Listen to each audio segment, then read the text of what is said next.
Hey everybody, Colonel Steve Akley here at my place, the ABV Barrel Shop in suburban St. Louis, and we're here today to talk about something kind of cool. It is the brand here called Bourbon Deluxe. And what's cool about this brand is, not only is it a revived brand, and there's certainly a lot of that going on in the world of bourbon right now. People see old brands and kind of like to bring them back around. They like to bring back to the packaging and things like that. So, to make it look retro cool. I mean, this one looks literally like, okay, I got a bottle share and it's with the Rat Pack today. What should I bring? Oh, I'm going to grab my bottle of Bourbon Deluxe.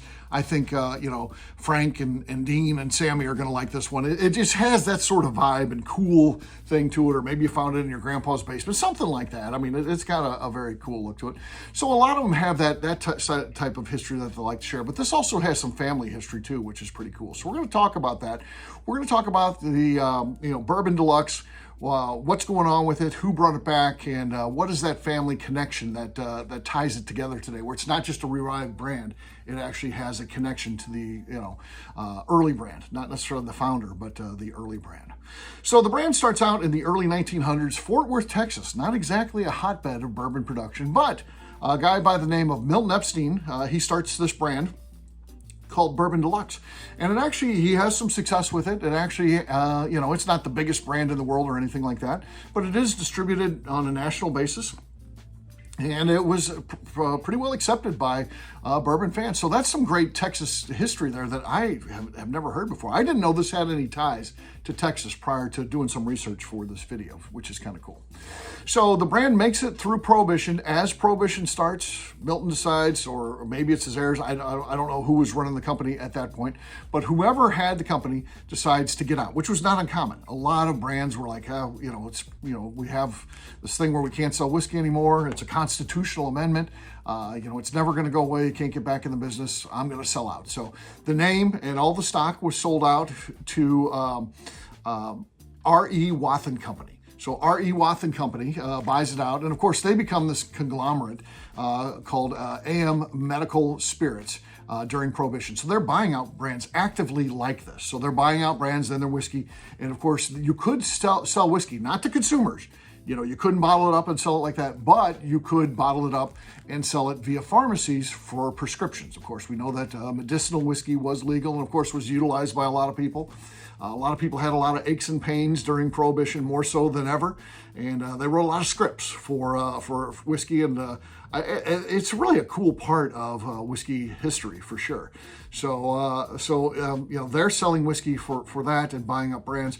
Again, probably not necessarily knowing that it's going to come back, but positioning themselves either way. So we're good buying up the inventory to sell for medicinal whiskey, or if we emerge from this, we're going to have a lot of cool brands because we're buying up everybody. And that's exactly what then happens. So Prohibition, of course, gets overturned, a new constitutional amendment getting rid of Prohibition, and what emerges from that is national distillers. So all these brands, this big company, Louisville, Kentucky based, has all these brands that had been bought up during Prohibition.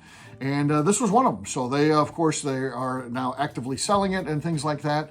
But things take a turn for national distillers. Business starts to go down. We know, bourbon gets a rough time starting in the, early 70s. Sales begin to decline, and national distillers, of course, takes a hit. They are bought out in 1987 by Jim Beam. So Jim Beam takes the company over and gets all those brands. They got a ton of brands out of that. Some that they actively sold, some that they sold off, some that they just let die and go away. So, but they did actively sell this one. So there are bottles out there of Bourbon Deluxe that were created by Jim Beam, and you certainly can find those. And the Dusty Hunters, have those, and certainly those are available and fun to taste if you go to the right type of shop. Someplace like Revival Spirits in Covington, Kentucky is a great place to find old whiskey like that. So it goes in place. Beam's selling it, but I guess sales just weren't quite there, and they discontinue it in 2000. And then they let the trademark lapse, and it goes away.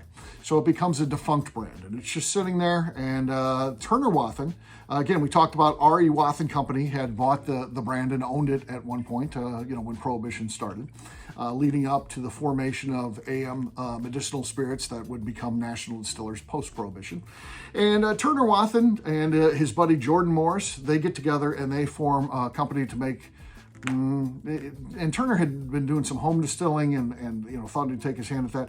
But they decided to go with rum. They thought, you know, the bourbon market's saturated. Can we really bring another bourbon brand? And they go for rum. And their idea is to buy the best rum in the world.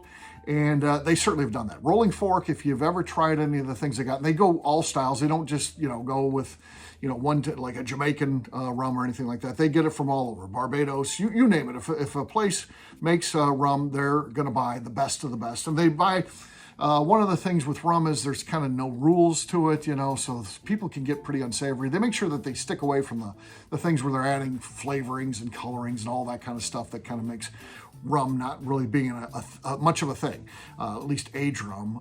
You know, certainly rum, white, clear spirit rum is certainly beloved for, you know, island type of cocktails and stuff like that. It's things you get on vacation. But in terms of, you know, regular rum, there's not the passion for it, but, you know, I think there's some issues with that. But these guys they're buying some of the best rum in the world. They're selling it. You know, marginal success, not like, you know, taking off like your bourbon does, because despite the fact they've got the best rums in the world, there isn't, you know, this big market for it either. But they're selling it. They're making a living, you know, one bottle at a time, and you know, it's pretty cool.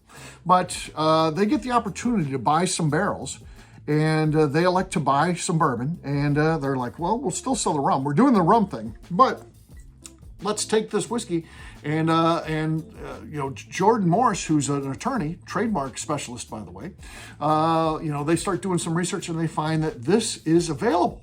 So they secure the name Bourbon Deluxe, and then in 2024, they begin selling Bourbon Deluxe again. So just last year, they began selling this again. And I'm happy to say that we're lucky enough to have some of this in the ABV Barrel Shop, the only place in Missouri that has it. I know that they're going to try to build the brand up. And again, it's just a two-person shop. It's going to take a little bit of time because it takes a lot of capital to grow. But I'm pleased to note that the ABV Barrel Shop has some. We got a barrel pick that is in right now. And but it's not going to last for long. This video, I'm recording it on a Thursday, and it's going to come out on Monday.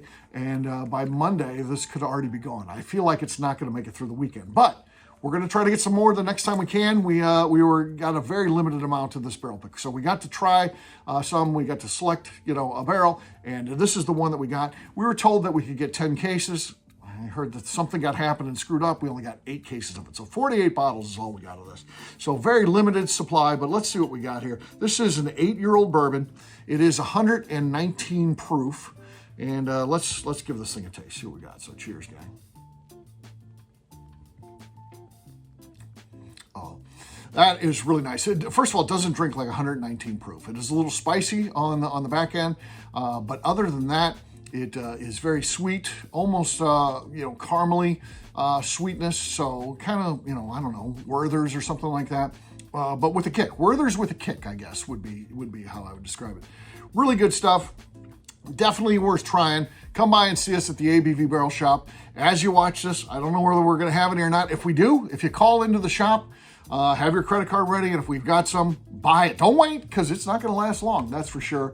We hope to get some back as soon as we can, but for right now, we're enjoying what we've got. So thanks, guys. See ya.